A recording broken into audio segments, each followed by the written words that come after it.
Hello everyone. So, whatever the source of information you relied on, I'm sure you have spent a lot of hours studying the ISTQB Foundation Level V4, and now you want to begin the exam preparation phase. This phase of exam preparation usually involves revisiting the syllabus and solving some exams. I want to talk about these two phases and transfer my experience to you. I've passed the ISTQB Foundation level before and I managed to answer 38 questions out of 40, so 95% score. So maybe my experience will be helpful to you, and you can consider it as a guide and feel free to adjust it to your own style and preferences. So, in my opinion, there are three key phases you'll experience before receiving your certificate.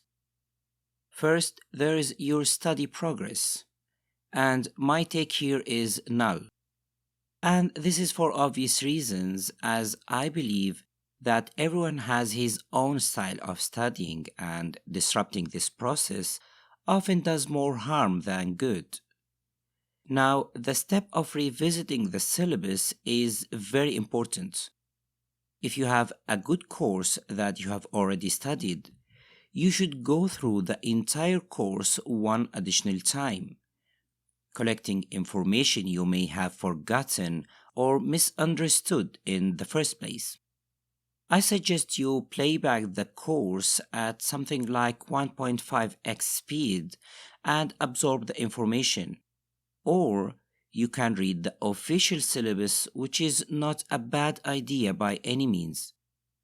So, whichever process you prefer, this should not take more than 2 or 3 days at most. Now, for the second step, solving exams.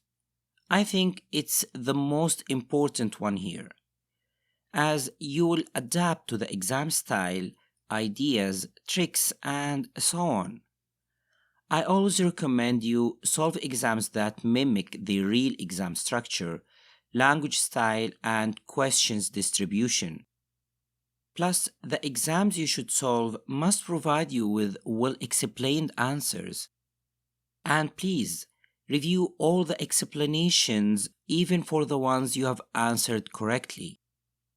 You'll be amazed by how this method alone will double your understanding of all software testing topics and will make a big difference in your actual exam's performance. Finally, the big day arrives, the actual exam. So, whether you opt for a physical exam provider or the online way, the process is straightforward. You will log in, review your details, and begin. The exam is compiled in real time by the ISTQB, pulling questions from a vast repository. You'll have 40 questions to answer in 1 hour. Now, I could spend 30 minutes highlighting the importance of studying well, not overthinking questions, and having confidence. However, I will focus on just one game-changing tip. So, always read the core of the question before reading the body. Let me explain. So, if you take a look at this question from the official ISTQB sample exams, you can see it's a kinda long one. And that's normal, as this question is about defect management and it's a K3 difficulty level, meaning that it should take you about 3 minutes to answer. However, sitting comfortably at home to solve exams is a much forgiving experience compared to the stress and pressure you'll encounter in the real test. Anyway, most of us, when attempting to answer such question, will read the question from the top, starting from the body. So let's mimic what's going to happen. I will start reading like this. You received the following defect report from the developers stating that the anomaly described in the test report is not reproducible.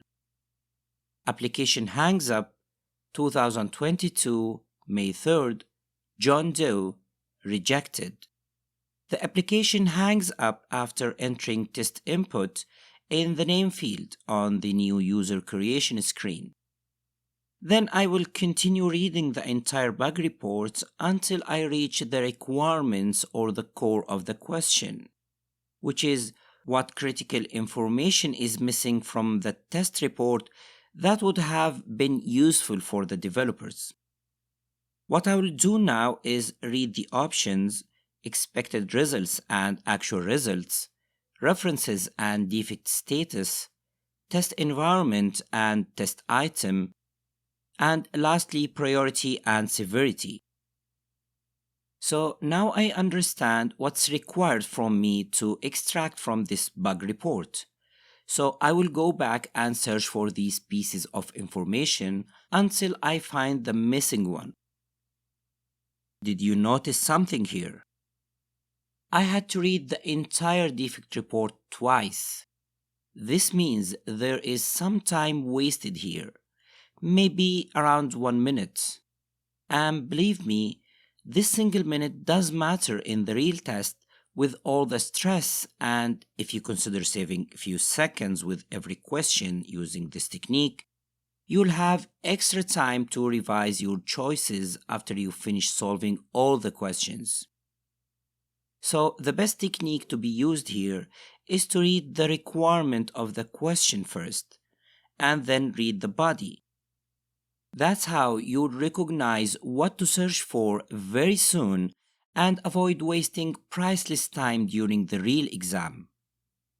You can try for yourself.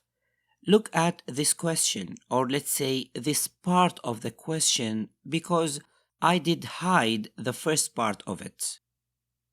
Which of the following test cases should be executed as the third one?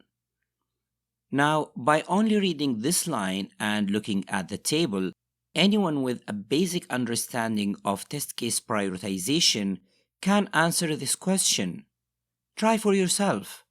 You'll be able to answer this question easily, although there are 3 complete lines hidden. See?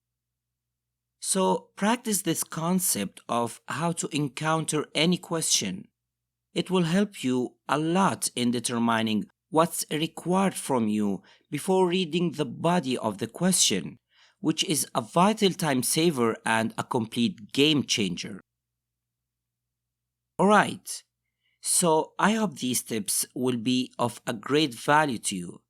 Remember, study well, revisit the syllabus, practice some exams and study their answers, and have a good strategy on how to face the exam itself and how to manage your time.